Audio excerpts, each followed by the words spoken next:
अस्सलाम वालेकुम, कैसे सारे व्यूवर्स। आप देख रहे हैं फ्यूजन फ्लेवर्स और आज फ्यूजन फ्लेवर्स में बन रहे हैं मज़ेदार किस्म के फ़िश फ्राई। बहुत पसंद आएगी आप लोगों को और बस झटपट स्टार्ट करते हैं। अच्छा, सबसे पहले मैं आपको ये बता दूं, फ़िश फ्राई के लिए जो आप फ़िश लेंगे उसको आप थोड़ी देर के लिए लाइक हाफ एन आवर या 1 आवर के लिए चावल का आटा थोड़ा सा 1-2 चम्मच जितना, उसके साथ नमक और विनेगर या फिर लेमन जूस जो अवेलेबल है आप उसके साथ उस पर लगा के रख दें फ़िश के ऊपर।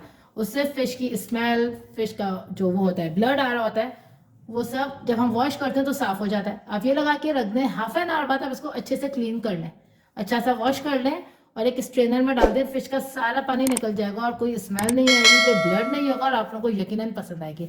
तो चलें हम बाकी की रेसिपी स्टार्ट करते हैं और इंग्रेडिएंट्स आपको मेरे रेसिपी कार्ड के अंदर, इंग्रेडिएंट्स कार्ड के अंदर दिख जाएंगे।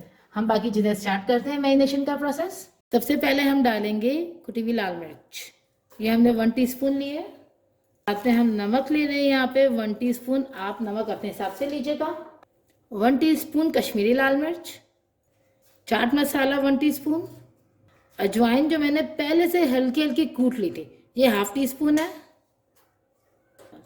लहसुन का पेस्ट हमने डाला है यहाँ पे 1½ टीस्पून। ये कुटा हुआ धनिया ज़ीरा है, ये मैं यहाँ पे ले रही हूँ 1 टीस्पून। और ये पिसा हुआ धनिया ज़ीरा है, क्योंकि वैसे आप चाहें तो कुटा हुआ ज़्यादा डाल सकते हैं अगर आपके यहाँ खाया जाता है। और मैं यहाँ पे थोड़ा कुटा हुआ लिया, थोड़ा सा पिसा हुआ ले रही हूँ। ½ टीस्पून धनिया पाउडर, हाफ से भी कम ज़ीरा पाउडर, 1/4 टीस्पून गरम मसाला पाउडर। साथ ही मिक्सिंग में हम डालेंगे बेसन, ठीक है। ये बेसन हमने यहाँ पे लिया है 3 बड़े चम्मच, 3 टेबल स्पून। वैसे तो यहाँ पे बेसन की ज़्यादा ज़रूरत है, लेकिन इसको क्रंची करने के लिए, फ़िश को क्रिस्पी बनाने के लिए हम यहाँ पे लेंगे चावल का आटा। अच्छा, चावल का आटा और बेसन का मेरा ये हिसाब है कि अगर मैं 1 चम्मच बेसन लूँगी तो आधा चम्मच चावल का आटा लूँगी, तो 2:1 का रेशो है। जैसे बेसन का आटा मैंने यहाँ 3 टेबल स्पून लिया है तो 1½ टेबल स्पून चावल का आटा लिया। इन सारी चीज़ों को हम मिक्स कर लेंगे। अब हम इसके अंदर पानी डाल के इसको अच्छा सा मिक्स कर लेंगे। पानी थोड़ा थोड़ा डालते जाएंगे, थोड़ा थोड़ा पानी डालते जाएंगे और इसको मिक्स करते जाएंगे। मैरिनेशन यहाँ पे रेडी हो गई है, इसमें ऑलमोस्ट 1/4 कप पानी गया है। अब हम इसके अंदर डाल देंगे फ़िश।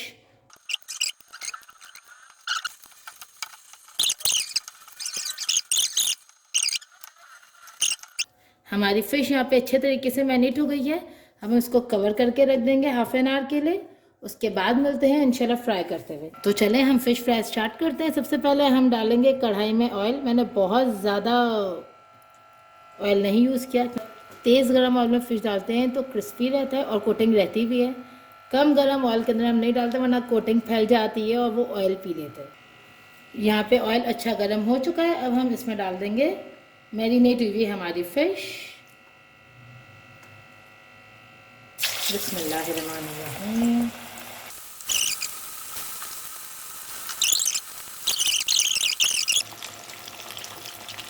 एक तरफ से फ्राई हो चुकी है। अब हम इसको फ्लिप कर रहे हैं फ़िश को, और फिर जब अच्छे तरीके से फ्राई हो जाती हैं तो मैं आपको सर्व करके दिखाती हूँ सारी फ़िश। ये देखिए हमारी फ्राई फ़िश रेडी हो चुकी है, बहुत मज़ेदार लग रही है, बहुत अच्छी खुशबू आ रही है। और ये जो आपको ग्रीन चिलीज़ दिख रही हैं वो भी मैंने इसी मसाले में कोट करके जो है वो फ्राई कर ली थी। इस रेसिपी को ज़रूर ट्राई कीजिएगा, हमें फ़ीडबैक दीजिएगा, सब्सक्राइब कीजिए, शेयर कीजिए, हमारी रेसिपी को व्यू कीजिए। अल्लाह हाफ़िज़।